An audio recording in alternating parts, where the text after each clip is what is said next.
ఈరోజు చాలా చోట్లకి వెళ్ళినప్పుడు తల్లిదండ్రులైన వారు, సేవకులైన మా దగ్గరకు వచ్చి వారు వారి బాధను చెప్పుకుంటూ ఉంటారు. ఏంటంటే, అయ్యా మా పిల్లలు మా మాట వినటం లేదయ్యా, వారు సంఘానికి రమ్మని రావడం లేదయ్యా, వారు వాక్యం చదవండి అంటే చదవట్లేదయ్యా, వినండి అంటే వినటం లేదు.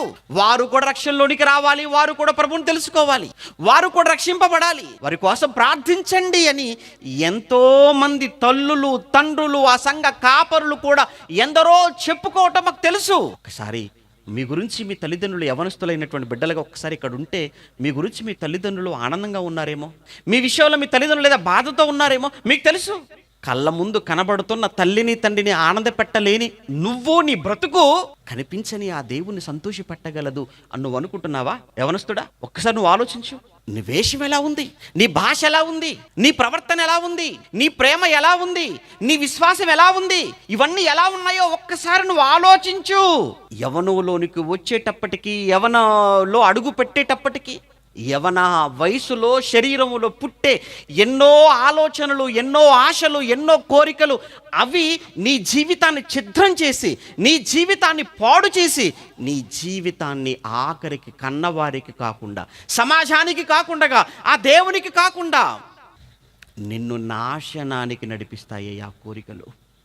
నీ భవిష్యత్తు ఎలా ఉంటుందో చెప్పమంటావా? యవన కాలములో నువ్వు ఎలా ఉన్నావో అదే నీ భవిష్యత్తు. అర్థం కాలేదేమో, మళ్ళీ చెప్తాను. యవనములో నువ్వు ఎలా ఉన్నావు? సరదాలు అంటున్నావా, సంతోషాలు అంటున్నావా, సినిమాలు అంటున్నావా, ఆటలు అంటున్నావా, పాటలు అంటున్నావా, మత్తు అంటున్నావా, మద్యం అంటున్నావా, వ్యభిచారం అంటున్నావా, ప్రేమలు అంటున్నావా? ఈరోజు యవనములో నువ్వు ఏదైతే నువ్వు చేస్తున్నావో, యవనములో నువ్వు ఎలా ఉన్నావో, యవనములో నువ్వు మాట్లాడేది, యవనములో నువ్వు చూసేది, యవనములో నువ్వు చేసేది, యవనములో ఉన్న నీ బ్రతుకు, నీ జీవితం ఏదైతే ఉందో ఇదే నీ భవిష్యత్తులో కూడా నువ్వు అలానే ఉంటావు. నీకు భవిష్యత్తు ఎక్కడికా? ఇక ఏది నీ భవిష్యత్తు? ఏది నీ భవిష్యత్తు? అంత సున్నా. నీ భవిష్యత్తు శూన్యం, నీ భవిష్యత్తు అంధకారం. నీకు సుఖం ఉండదు, నీకు సంతోషం ఉండదు. ఒకవైపు నువ్వు బాధపడుతూ, నువ్వు దుఃఖపడుతూ, కన్నవారిని దుఃఖపెడుతూ, చుట్టూ ఉన్నవారిని కూడా రోధింప చేసేసి, ఆఖరికి జన్మనిచ్చి నమ్మి లోకానికి పంపి నిత్యము నిన్ను కాపాడుతున్న ఆ దేవునికి కూడా నీ వలన రోదన తప్ప ఏం మిగులుతుంది చెప్పు? అందుకే ఒక్కసారి యవనాన్ని ఎవరు కాపాడుకుంటారో, యవన జీవితాన్ని, యవన కాలాన్ని ఎవరైతే చాలా భద్రంగా కాపాడుకుంటారో వారి భవిష్యత్తు బంగారం అండి. వారి భవిష్యత్తు చాలా గొప్పగా ఉంటుంది.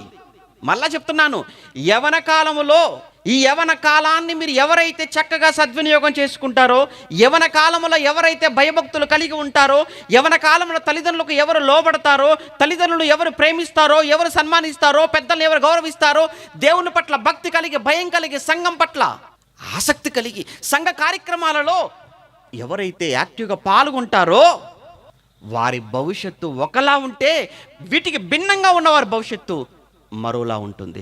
నా మాటలో నిజమో కాదో మీకు తెలియాలి అని అంటే కొంతకాలం ఆగితే మీకే అర్థమవుతుంది. కొంతకాలం అయితే మీకు అర్థమవుతుంది నా మాటల్లో ఉన్న పరమార్థం. కానీ బాధ ఏంటంటే, మీకు అర్థమయ్యేటప్పటికీ మీ జీవితం చేజారిపోతుంది. మీకు అర్థమయ్యేటప్పటికి మీ జీవితం ఇక మీ చేతిలో ఉండదు.